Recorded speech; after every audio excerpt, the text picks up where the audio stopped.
Terletak di tepi Teluk Boneh yang strategis, Kolaka sejak lama menjadi simpul penghubung penting antara jalur perdagangan maritim di pesisir timur Sulawesi Selatan dan wilayah pedalaman Jazirah Tenggara Sulawesi. Letak geografisnya yang menghadap langsung ke jalur pelayaran utama menjadikan Kolaka tumbuh sebagai pintu gerbang ekonomi dan budaya antara dunia luar dan masyarakat Tolaki di pedalaman. Setelah berakhirnya perang-perang lokal pada akhir abad ke-19, pemerintah kolonial Belanda memperluas kekuasaannya ke wilayah Jazirah Tenggara. Tahun 1906 menjadi tonggak penting ketika Belanda menerapkan kebijakan pasifikasi, penaklukan damai untuk menundukkan kerajaan-kerajaan lokal seperti Mekongga, Moronene, dan Konawe. Kolaka yang sebelumnya merupakan bagian dari wilayah kekuasaan kerajaan Mekongga, kemudian dijadikan pos pengawasan, kontroleposten, di bawah otoritas Bestuur van Zuidelijk Celebes en Onderhoorigheden, pemerintahan Celebes Selatan dan daerah tergantung. Kebijakan ini merupakan langkah awal pengintegrasian pesisir barat Sulawesi Tenggara ke dalam sistem pemerintahan Hindia Belanda. Seiring dengan perluasan kontrol kolonial, peran Kolaka sebagai pelabuhan dagang semakin menonjol. Pada awal abad ke-20, pelabuhan ini mulai disinggahi kapal-kapal niaga Belanda serta perahu layar dari Bugis dan Makassar. Dari pedalaman Mekongga dan Moronene, dikirim berbagai komoditas seperti kopra, rotan, damar, dan hasil hutan. Sebaliknya dari Makassar dan Parepare masuk barang-barang industri, tekstil, serta kebutuhan pokok. Aktivitas niaga ini mendorong tumbuhnya kawasan permukiman multi-etnis di sekitar pelabuhan lama Kolaka, yaitu tempat pedagang Bugis, Mandar, dan Tionghoa hidup berdampingan. Pada dekade 1910 sampai 1920, pemerintah kolonial memperkuat struktur administratif di Kolaka. Wilayah ini ditetapkan sebagai bagian dari Onderafdeling Kolaka di bawah Afdeling Kendari yang dipimpin oleh seorang controller.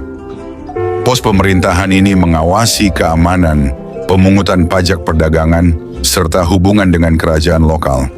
Kehadiran struktur administratif kolonial menandai peralihan Kolaka dari pelabuhan tradisional menjadi pusat pemerintahan sipil yang terintegrasi dalam sistem Hindia Belanda. Kebijakan ekonomi kolonial membawa perubahan besar bagi masyarakat lokal. Di satu sisi muncul peluang ekonomi baru bagi para petani dan pedagang.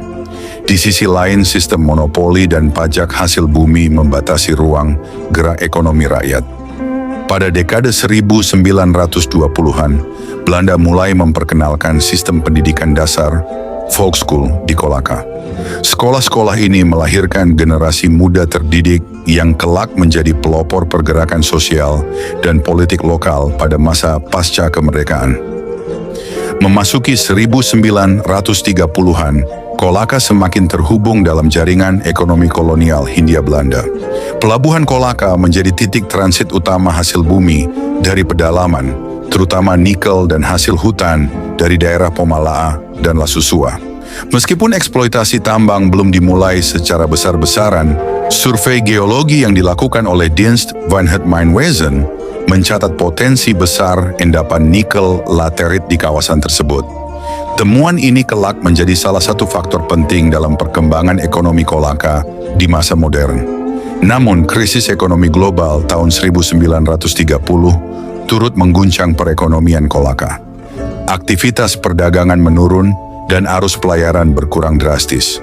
Sebagai respons, pemerintah kolonial berupaya mempertahankan stabilitas dengan menjadikan pelabuhan Kolaka sebagai pusat logistik dan kontrol administratif bagi wilayah barat Sulawesi Tenggara. Menjelang tahun 1942, ketika pasukan Jepang mulai menyerbu Hindia Belanda, pelabuhan Kolaka memegang peran strategis sebagai titik pelarian bagi administratur dan pasukan Belanda dari Kendari menuju Parepare dan Makassar. Pendudukan Jepang pada Maret 1942 menandai berakhirnya era kolonial Belanda di Kolaka, sekaligus membuka babak baru dalam sejarah kawasan ini. Dengan demikian, periode 1906 sampai 1942 menjadi masa transisi penting bagi Kolaka. Dari pelabuhan kerajaan tradisional di bawah Mekongga menjadi simpul administratif dan ekonomi kolonial Belanda di pesisir Teluk Bone. Meskipun kolonialisme meninggalkan ketimpangan sosial ekonomi, warisan infrastruktur dan jaringan dagang yang terbentuk pada masa itu menjadi fondasi bagi tumbuhnya Kolaka modern pasca kemerdekaan. Jika menoleh ke belakang, Kerajaan Mekongga merupakan entitas prakolonial utama yang meletakkan dasar bagi sejarah Kolaka. Sebagai pusat kekuasaan suku Tolaki di Jazirah Tenggara Sulawesi, kerajaan ini memegang peran penting dalam pembentukan identitas politik dan budaya masyarakat Kolaka. Menurut tradisi lisan dan catatan sejarah lokal, Kerajaan Mekongga berawal dari migrasi kelompok Tolaki dari hulu Sungai Konaweha di sekitar Gunung Bulu Brama di Kecamatan Uluiwoi, Kabupaten Kolaka Timur, Sulawesi Tenggara. Dari kawasan Danau Touti, mereka bergerak ke selatan menyusuri lereng Gunung Mekongga hingga mencapai pesisir barat yang kelak menjadi wilayah Kolaka. Pusat pemerintahan awal berada di Bende, kemudian berpindah ke Wundulako. Penguasa kerajaan bergelar Bokeo, sementara wilayah kekuasaannya dikenal sebagai Wonua Sorume, negeri anggrek, karena kekayaan floranya. Dalam mitologi setempat, nama Mekongga berasal dari kisah Sangya Larumbalangi, raja pertama yang menewaskan burung elang raksasa bernama Kongga Owos, simbol keberanian dan pelindung rakyat. Secara sosial, Mekongga mengatur masyarakat berdasarkan adat dan musyawarah. Pemerintahan bersifat kolektif, melibatkan para petinggi adat yang disebut Tunomotuo. Tradisi ini masih bertahan dalam praktik adat kontemporer, seperti dalam pemilihan Bokeo Khairun Dahlan pada tahun 2014 yang dilakukan melalui mekanisme musyawarah adat.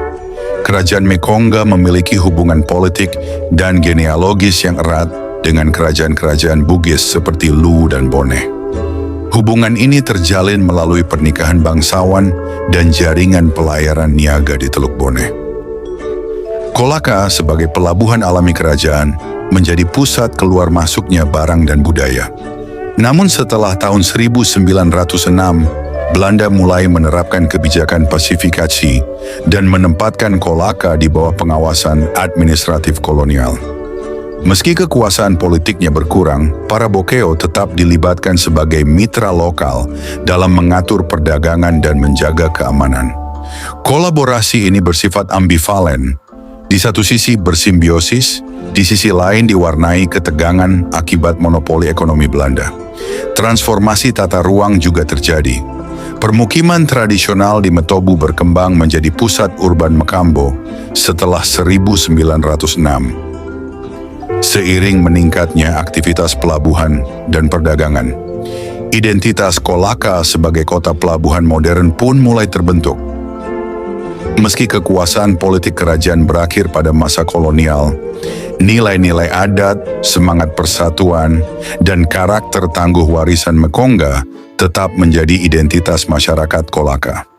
Peninggalan budaya, situs arkeologis, dan kisah kepahlawanan lokal terus direvitalisasi sebagai bagian dari memori kolektif suku Tolaki Mekongga. Warisan inilah yang menjadi landasan sosial dan budaya bagi pembentukan Kabupaten Kolaka pada tahun 1959, menegaskan kesinambungan antara masa kerajaan kolonial dan modern dalam lintasan panjang sejarah Kolaka. Saudara-saudara, pendudukan Jepang di wilayah Sulawesi Tenggara dimulai pada Maret 1942, tak lama setelah pasukan Jepang menguasai Makassar. Pemerintahan kolonial Belanda yang sebelumnya berpusat di Kendari dan Kolaka runtuh dengan cepat. Sejumlah pejabat Belanda dan pasukan Kenil, Koninklijk Nederlands Indische Leger, mundur melalui jalur laut menuju Parepare dan Makassar. Kolaka sebagai pelabuhan penghubung di Teluk Bone menjadi salah satu titik transit evakuasi penting sebelum akhirnya jatuh ke tangan Jepang. Pasukan Jepang mendarat terlebih dahulu di Kendari, lalu memperluas kontrolnya ke arah barat dan utara, mencakup Kolaka, Wundulako, dan Pomalaa. Mereka menempatkan pasukan pengawas, Gunseibu, di pelabuhan Kolaka untuk mengamankan arus logistik dan mengawasi aktivitas penduduk. Sejak saat itu, Kolaka berada di bawah struktur administratif Minami Celebes Gunsei Kanbu, pemerintahan militer Jepang di Sulawesi Selatan, dengan pejabat lokal, Gunsho, yang berkedudukan di bawah kantor Kendari. Letak Kolaka yang strategis di pesisir barat Teluk Bone dimanfaatkan Jepang sebagai pelabuhan logistik pendukung operasi militer di Sulawesi, bagian selatan dan timur. Pelabuhan ini menjadi titik distribusi, perbekalan, bahan makanan, dan bahan bakar untuk armada kecil yang berpatroli di perairan Teluk Bone. Jepang juga memperbaiki sejumlah fasilitas pelabuhan peninggalan Belanda agar mampu menampung kapal pengangkut berukuran sedang. Selain itu, Jepang menaruh perhatian strategis terhadap kawasan Pomala yang sejak masa kolonial Belanda telah diketahui memiliki potensi biji nikel. Walau eksploitasi besar-besaran belum dilakukan karena keterbatasan tenaga dan logistik perang, Jepang mengirimkan tim survei geologi untuk menilai kelayakan penambangan di masa depan. Aktivitas ini menandai awal perhatian terhadap sumber daya mineral Sulawesi Tenggara yang kelak berperan besar pada masa pasca kolonial. Pendudukan Jepang membawa perubahan sosial yang signifikan bagi masyarakat Kolaka. Pemerintahan militer menerapkan sistem Gunseibu yang sangat terpusat dan militeristik. Struktur pemerintahan lokal di bawah Raja Mekongga tetap dipertahankan, tetapi kekuasaan real berada di tangan pejabat militer Jepang. Dampak kebijakan kerja paksa, Romusha, sangat terasa di Kolaka. Banyak penduduk laki-laki dipaksa bekerja dalam proyek pembangunan jalan dari Kolaka menuju Pomalaa, Wolo, dan Watubanga, jalur darat strategis untuk kepentingan militer dan logistik Jepang. Tujuan utamanya adalah membuka akses menuju wilayah kaya nikel di Pomalaa. Kondisi kerja yang berat, kekurangan pangan, dan pengawasan ketat menimbulkan penderitaan mendalam bagi masyarakat setempat. Dalam bidang pendidikan, Jepang mendirikan sekolah rakyat Kokumingako untuk menanamkan semangat Asia Timur Raya. Bahasa Belanda dihapuskan dan digantikan dengan bahasa Jepang serta bahasa Indonesia. Meskipun terbatas, masa ini menjadi titik awal tumbuhnya kesadaran baru di kalangan pemuda lokal tentang pentingnya identitas kebangsaan dan kebebasan dari dominasi asing. Secara ekonomi, pendudukan Jepang menyebabkan kemerosotan tajam. Jalur pelayaran antar pulau terhenti akibat blokade laut oleh sekutu, sehingga pasokan barang dari Makassar dan Parepare menurun drastis. Komoditas ekspor seperti kopra dan damar tidak lagi diperdagangkan keluar, melainkan diserap oleh Jepang untuk kepentingan perang. Harga-harga melonjak dan masyarakat beralih pada sistem barter serta produksi lokal untuk bertahan hidup. Pemerintah militer memerintahkan penanaman tanaman pangan seperti ubi, padi, dan jagung di sekitar Kolaka dan desa-desa pesisir. Namun karena banyak tenaga produktif dikerahkan sebagai Romusha, hasilnya tetap rendah. Situasi ini menimbulkan kelaparan di beberapa daerah pedalaman Kolaka dan Wolo pada tahun 1944 sampai 1945. Di tengah tekanan pendudukan, muncul dinamika sosial politik baru. Kebijakan pelatihan semi-militer seperti Heiho dan Keibodan di Kolaka membuka kesempatan bagi pemuda lokal untuk mendapatkan pelatihan disiplin dan keterampilan organisasi. Meski semula dirancang untuk kepentingan militer Jepang, lembaga-lembaga ini menjadi wadah pembentukan kader muda yang kelak berperan penting dalam masa revolusi kemerdekaan. Jepang juga memperkuat jaringan komunikasi antar daerah melalui penggunaan radio dan pos militer. Melalui jaringan inilah berita kekalahan Jepang dan proklamasi kemerdekaan Indonesia pada Agustus 1945 akhirnya sampai ke Kolaka beberapa minggu kemudian, disebarkan oleh para guru dan pemuda yang sebelumnya berhubungan dengan struktur administratif Jepang. Setelah penyerahan Jepang kepada sekutu pada 15 Agustus 1945, pemerintahan militer di Sulawesi Tenggara praktis lumpuh. Namun kekosongan kekuasaan di Kolaka tidak segera diisi oleh pihak Indonesia, karena keterbatasan komunikasi dengan pusat pemerintahan di Jawa. Dalam masa transisi ini, sejumlah tokoh lokal mengambil inisiatif untuk mengelola pemerintahan dan menjaga keamanan pelabuhan Kolaka dari kemungkinan kekacauan. Memasuki tahun 1946, Kolaka mulai terseret dalam dinamika revolusi di Sulawesi Selatan dan Tenggara. Mantan anggota Keibodan dan Heiho bergabung dalam laskar-laskar perjuangan lokal yang menentang kembalinya kekuasaan Belanda. Dengan demikian, masa pendudukan Jepang 1942 sampai 1945 menandai babak transformatif dalam sejarah Kolaka. Pelabuhan yang sebelumnya menjadi simpul ekonomi kolonial, Belanda berubah menjadi basis militer dan logistik kekuatan Asia Timur Raya. Walau diwarnai penderitaan sosial dan ekonomi, pengalaman masa ini melahirkan generasi baru yang meneguhkan jati diri kebangsaan dan berperan dalam perjuangan mempertahankan kemerdekaan Indonesia di kawasan Teluk Boneh dan Sulawesi Tenggara. Berita proklamasi kemerdekaan Indonesia pada 17 Agustus 1945 baru mencapai Kolaka sekitar akhir September melalui jalur pelayaran rakyat dan siaran radio dari Makassar serta Parepare. Pada saat itu, struktur pemerintahan Jepang di wilayah Sulawesi Tenggara sudah melemah. Sebagian besar pejabat militer Jepang bersiap menyerahkan kekuasaan kepada sekutu yang akan datang untuk melucuti pasukan mereka. Kondisi tersebut menciptakan kekosongan kekuasaan di tingkat lokal.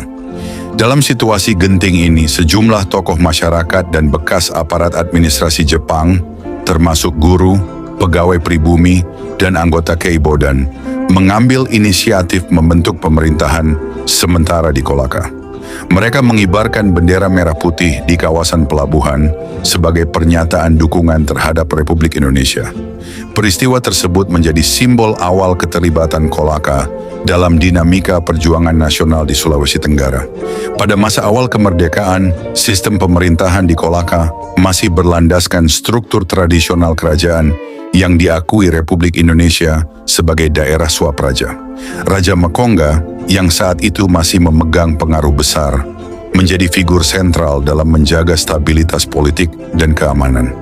Di bawah koordinasi Komite Nasional Indonesia Daerah KNID yang dibentuk pada akhir 1945, hubungan antara otoritas tradisional dan pemerintahan Republik berlangsung relatif harmonis. Namun ketegangan mulai muncul antara kalangan bangsawan tradisional yang cenderung berhati-hati terhadap perubahan, dengan kelompok pemuda Republik yang menginginkan reformasi sosial dan administrasi yang lebih cepat. Pertautan antara nilai-nilai lama dan semangat nasional baru ini mencerminkan dinamika sosial khas wilayah pasca kolonial, di mana adaptasi menjadi kunci bertahannya tatanan masyarakat. Setelah beberapa bulan euforia kemerdekaan, situasi berubah drastis.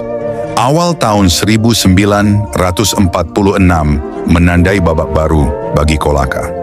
Pasukan sekutu yang dipimpin Inggris mendarat di Makassar, diikuti oleh kedatangan Netherlands Indies Civil Administration, NICA, pemerintahan sipil Belanda di pengasingan yang berupaya merebut kembali kendali atas wilayah bekas Hindia Belanda. Melalui jalur laut dari Makassar dan Parepare, pengaruh NICA menjalar ke pesisir Teluk Boneh, termasuk Kolaka. Pasukan Kenil tentara kerajaan Hindia Belanda bersama aparat NICA mendarat di pelabuhan Kolaka untuk mengambil alih pemerintahan dari tangan rakyat. Struktur administratif kolonial pun ditegakkan kembali di bawah Afdeling Kendari, dengan Kolaka sebagai onderafdeling. Kedatangan NICA memicu gelombang perlawanan di berbagai tempat. Sebagian pemuda, termasuk mantan anggota Heiho, menolak tunduk kepada Belanda. Mereka membentuk laskar rakyat di sekitar Kolaka, Wundulako, dan Watubangga, melakukan sabotase dan serangan sporadis terhadap patroli KNIL. Walaupun tidak terorganisir secara besar-besaran, perlawanan tersebut mencerminkan semangat mempertahankan kemerdekaan di daerah terpencil Sulawesi Tenggara. Dalam konteks regional, perjuangan di Kolaka tidak dapat dilepaskan dari dinamika revolusi di Sulawesi Selatan dan Tenggara. Tahun 1946 sampai 1949 ditandai oleh kekacauan politik dan militer akibat konflik antara Republik Indonesia, NIKA, dan berbagai kekuatan lokal. Operasi militer Westerling di Sulawesi Selatan 1946 sampai 1947 menimbulkan dampak psikologis dan arus pengungsian ke wilayah timur, termasuk Kolaka. Dalam situasi tersebut, pelabuhan Kolaka kembali memainkan peran vital. Meskipun sederhana, pelabuhan ini menjadi titik penghubung logistik antara komunitas Republik di pedalaman dengan daerah Boneh dan Parepare. Kapal-kapal rakyat mengangkut bahan pangan, obat-obatan, dan surat-surat penting bagi jaringan Republik yang beroperasi di wilayah timur Sulawesi. Di tengah pergolakan itu, muncul sejumlah tokoh lokal yang berperan sebagai penghubung antara masyarakat dan pemerintahan Republik. Dari kalangan guru, mantan Keibodan, dan pemuda, terbentuk organisasi semi-militer yang bertugas menjaga keamanan desa serta mengawasi pergerakan pasukan Belanda. Mereka menjalin komunikasi dengan pejuang Republik di Konawe dan Buton, memperluas jaringan perlawanan di kawasan Sulawesi Tenggara. Selain perjuangan bersenjata, bentuk perlawanan non-fisik juga menguat. Masyarakat Kolaka menolak membayar pajak kepada administrasi Belanda, menggunakan bahasa Indonesia dalam surat resmi, serta menjadikan simbol-simbol Republik bendera merah putih dan lagu Indonesia Raya sebagai ekspresi identitas nasional. Dengan cara itu, Kolaka menegaskan posisinya sebagai bagian dari Republik Indonesia yang merdeka. Hasil konferensi meja bundar KMB pada akhir 1949 yang mengakui kedaulatan Republik Indonesia Serikat membuka babak baru bagi Kolaka.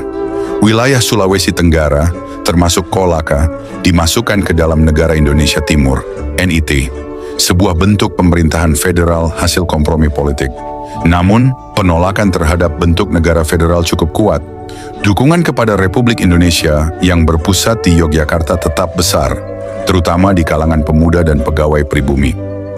Setelah pembubaran negara Indonesia Timur dan lahirnya Negara Kesatuan Republik Indonesia, NKRI, pada tahun 1950, Kolaka secara resmi menjadi bagian dari Provinsi Sulawesi. Sejak saat itu, Pelabuhan Kolaka kembali berfungsi sebagai simpul ekonomi dan administratif penting, menghubungkan wilayah Sulawesi Tenggara dengan pusat-pusat perdagangan di Teluk Boneh dan Makassar. Dengan demikian, periode 1945 sampai 1950 menjadi fase krusial dalam perjalanan sejarah Kolaka. Dalam rentang waktu ini, Pelabuhan Kolaka tidak hanya menjadi saksi perubahan kekuasaan dari pendudukan Jepang, NIKA hingga Republik, tetapi juga wadah artikulasi identitas kebangsaan di tingkat lokal. Pengalaman masyarakat Kolaka menghadapi masa transisi kekuasaan menunjukkan ketahanan sosial dan kemampuan adaptasi politik yang luar biasa. Pelabuhan Kolaka, yang dahulu merupakan instrumen kontrol kolonial, bertransformasi menjadi simbol keterbukaan dan perjuangan menuju Indonesia yang merdeka dan berdaulat. Setelah pembubaran Negara Indonesia Timur (NIT) pada Agustus 1950, seluruh wilayah Sulawesi, termasuk Kolaka, secara resmi menjadi bagian dari Negara Kesatuan Republik Indonesia. Pada tahap awal, Kolaka masih berstatus sebagai kewedanaan di bawah Afdeling Kendari, Provinsi Sulawesi. Untuk memperkuat administrasi pemerintahan dan memperdekat pelayanan publik, pemerintah pusat melakukan penataan wilayah administratif. Berdasarkan Undang-Undang Nomor 29, Tahun 1959 tentang pembentukan daerah tingkat 2 di Sulawesi, Kabupaten Kolaka resmi dibentuk pada 14 Agustus 1959. Wilayahnya mencakup pesisir barat Sulawesi Tenggara, mulai dari Watubangga, Wolo, Kolaka, Pomalaa, hingga Lasusua di utara. Pembentukan Kabupaten Kolaka menandai awal konsolidasi pemerintahan lokal. Struktur administratif peninggalan kolonial digantikan oleh pemerintahan sipil di bawah Bupati Pertama Kolaka yang diangkat oleh Gubernur Sulawesi. Kantor pemerintahan sementara ditempatkan di kawasan Pelabuhan Lama, Kolaka yang menjadi pusat kegiatan ekonomi dan transportasi antar pulau. Pada dekade 1950-an hingga awal 1960-an, Pelabuhan Kolaka memainkan peran penting dalam perekonomian regional. Pelabuhan ini menjadi penghubung vital antara Makassar, Parepare, Watampone, dan daerah-daerah pedalaman Sulawesi Tenggara. Arus perdagangan rakyat meningkat kembali setelah masa perang. Barang-barang seperti kopra, rotan, damar, hasil hutan, dan ikan kering dikirim ke Makassar, sementara dari arah sebaliknya masuk kebutuhan pokok, garam, kain, dan barang pabrikan. Aktivitas pelabuhan didukung oleh pelayaran rakyat dengan perahu layar besar, pinisi dan palari, milik para saudagar Bugis dan Mandar. Pelabuhan Kolaka, meski masih sederhana, berfungsi sebagai terminal logistik sekaligus pintu migrasi antar pulau. Melalui pelabuhan ini, gelombang migran dari Bone, Wajo, dan Luwu tiba di Kolaka membawa pengaruh ekonomi dan budaya yang besar terhadap struktur sosial masyarakat lokal. Jaringan perdagangan Bugis dan Makassar di sepanjang Teluk Bone pun semakin menguat.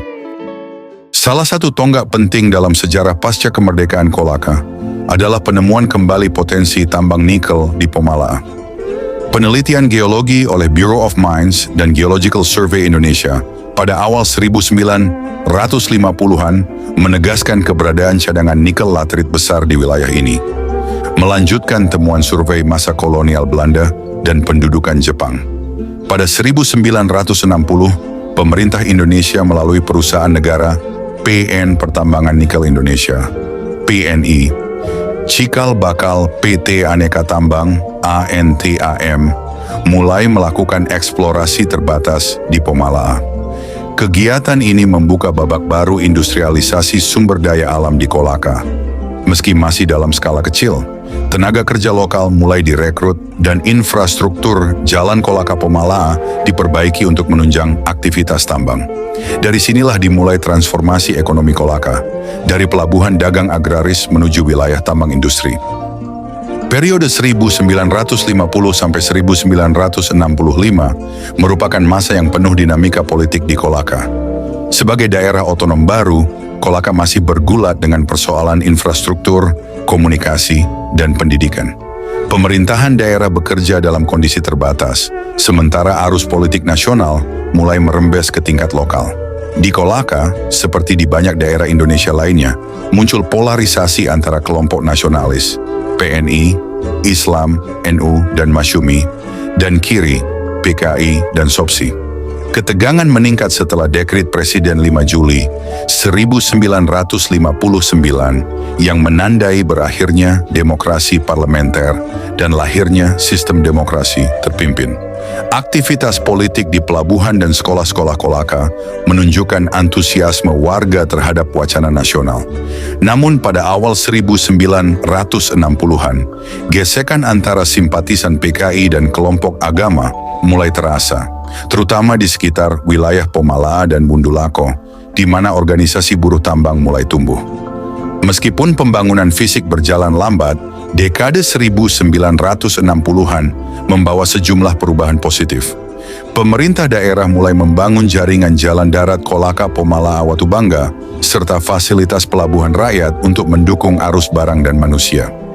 Di bidang pendidikan, berdiri sekolah rakyat dan sekolah menengah pertama, yang menjadi wadah bagi generasi muda Kolaka memperoleh pendidikan formal. Kelompok terdidik baru ini memperkuat birokrasi lokal dan membuka jalan bagi modernisasi sosial. Peristiwa politik nasional tahun 1965, yakni pecahnya Gerakan 30 September G30S dan jatuhnya pemerintahan Soekarno, turut berimbas ke Kolaka. Di bawah pengawasan militer Korem Kendari, pemerintah daerah melakukan penertiban terhadap organisasi yang dikaitkan dengan PKI. Sejumlah tokoh buruh dan aktivis tani di Pomalaa dan Bundulako diperiksa dan dibatasi aktivitasnya. Meskipun skala kekerasan tidak sebesar di daerah lain, peristiwa ini menimbulkan trauma sosial dan menandai beralihnya kekuasaan menuju rezim Orde Baru di tingkat lokal. Pasca pergantian kekuasaan ke rezim Orde Baru di bawah Presiden Soeharto, Kolaka memasuki masa stabilisasi politik dan ekonomi. Pemerintah pusat menata kembali kebijakan desentralisasi dan pembangunan daerah. Pada akhir 1960-an, Kolaka ditetapkan sebagai salah satu kawasan potensial pengembangan pertambangan nasional. Peningkatan investasi sektor nikel Pomalaa dan perbaikan infrastruktur pelabuhan menjadi prioritas. Pelabuhan Kolaka mulai diperluas agar mampu melayani kapal pengangkut, barang tambang, dan kebutuhan industri. Dalam konteks sosial, terbentuknya birokrasi sipil militer yang kuat menjamin stabilitas, namun juga menandai berakhirnya masa politik terbuka di era Orde Lama.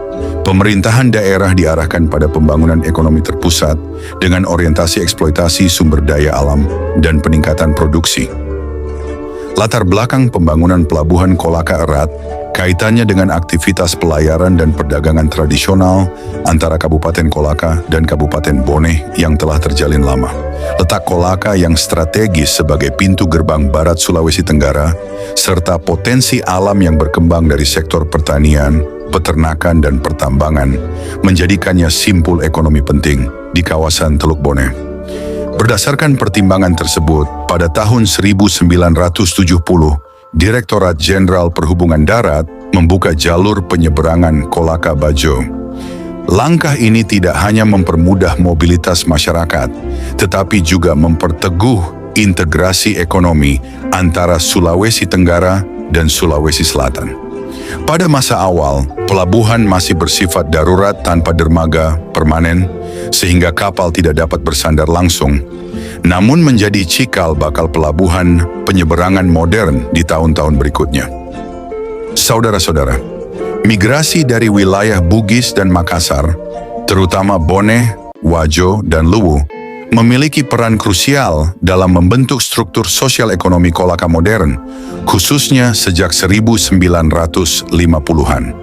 Akar migrasi ini sesungguhnya telah ada sejak abad ke-17 pasca Perang Makassar 1667 sampai 1669, ketika banyak pelaut dan pedagang Bugis mencari peluang baru di wilayah timur seperti Kolaka.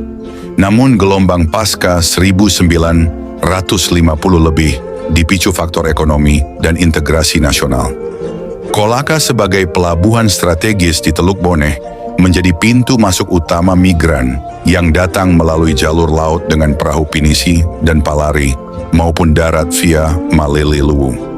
Mereka tertarik oleh kesuburan tanah, potensi perdagangan, dan peluang kerja di sektor agraris serta pertambangan nikel yang mulai berkembang.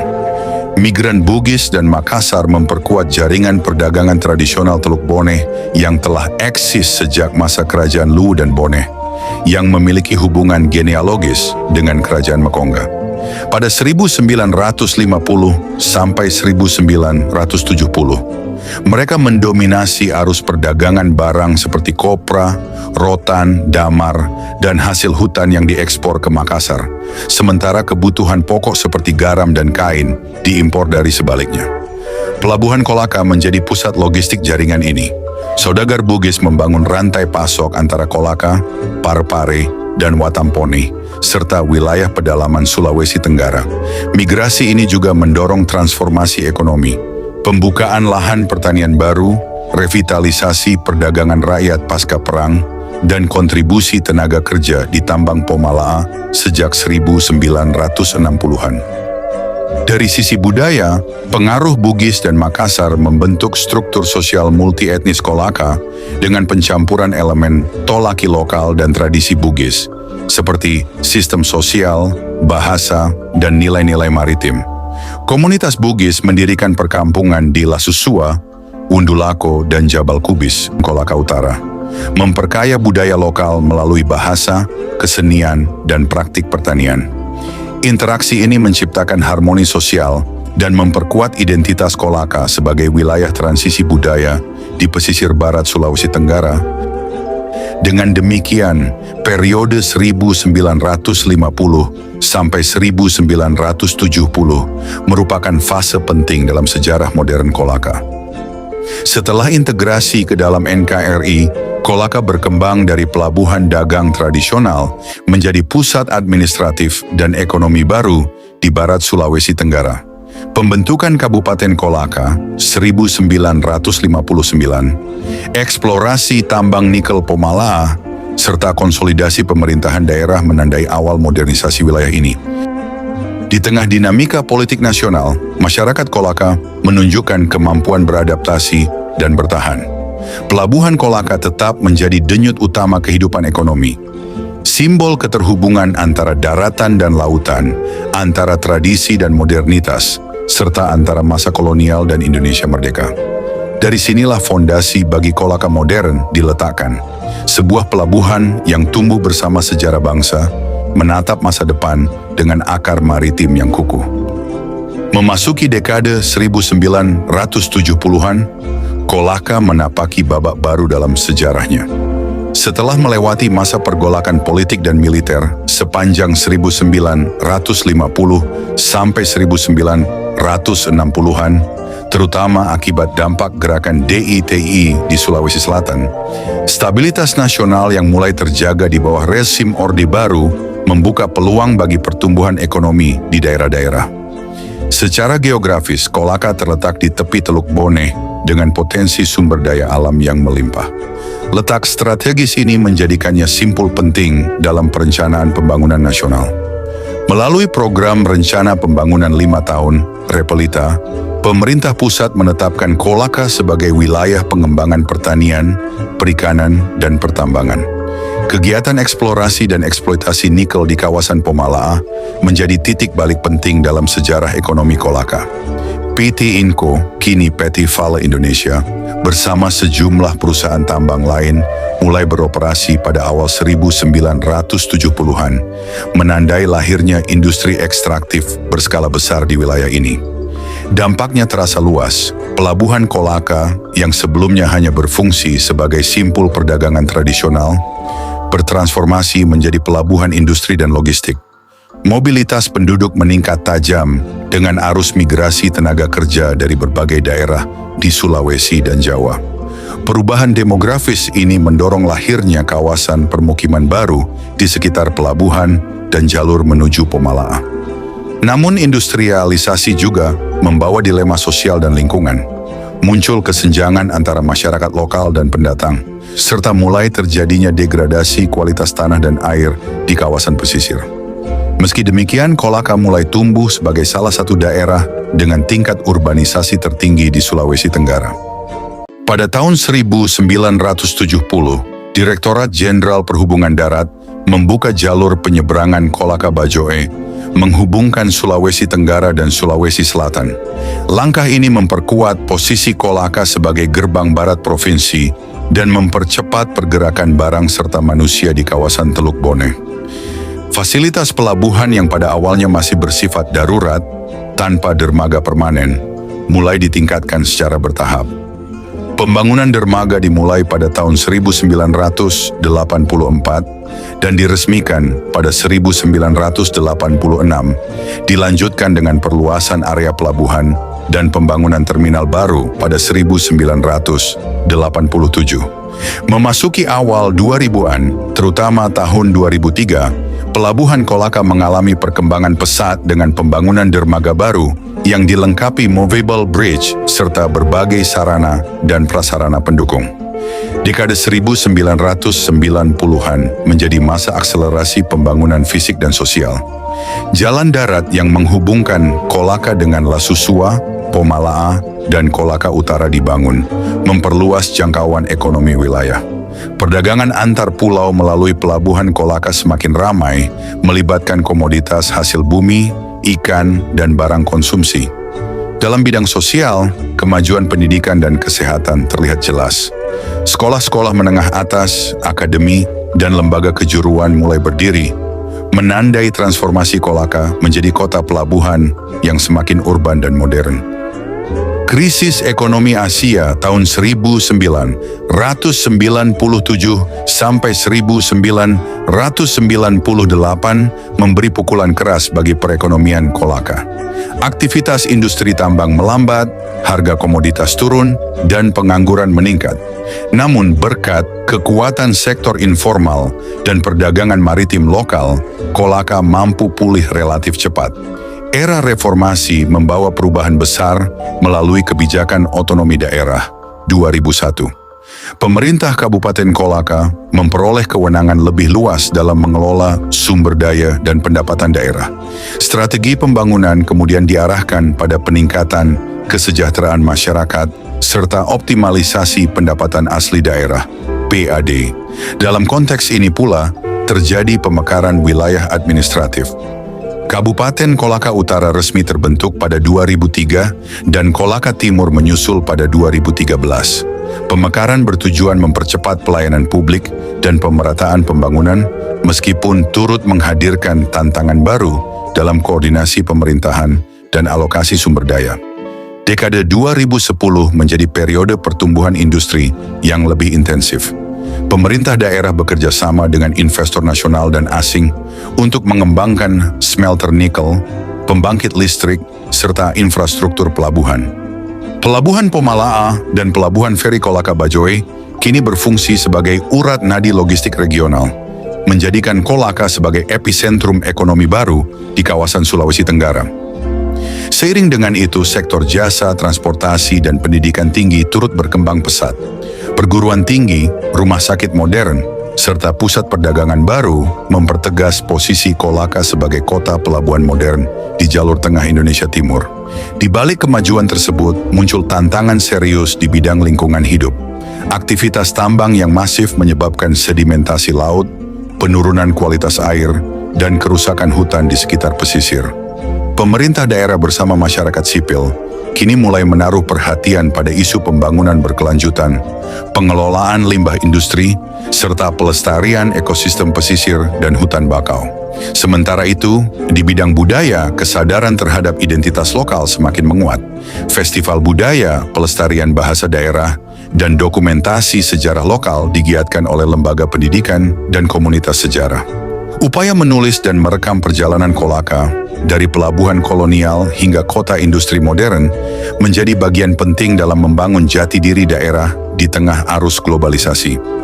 Saudara-saudara, sejarah Kolaka sejak awal abad ke-20 hingga masa kini mencerminkan perjalanan panjang sebuah kota pelabuhan yang terus beradaptasi terhadap perubahan zaman, dari basis perdagangan kolonial di Teluk Boneh menjadi daerah strategis militer pada masa Jepang, hingga berkembang menjadi pusat ekonomi modern berbasis tambang dan jasa. Periode 1970 sampai sekarang memperlihatkan dinamika yang kompleks antara pembangunan dan keberlanjutan, antara pertumbuhan ekonomi dan tantangan sosial lingkungan.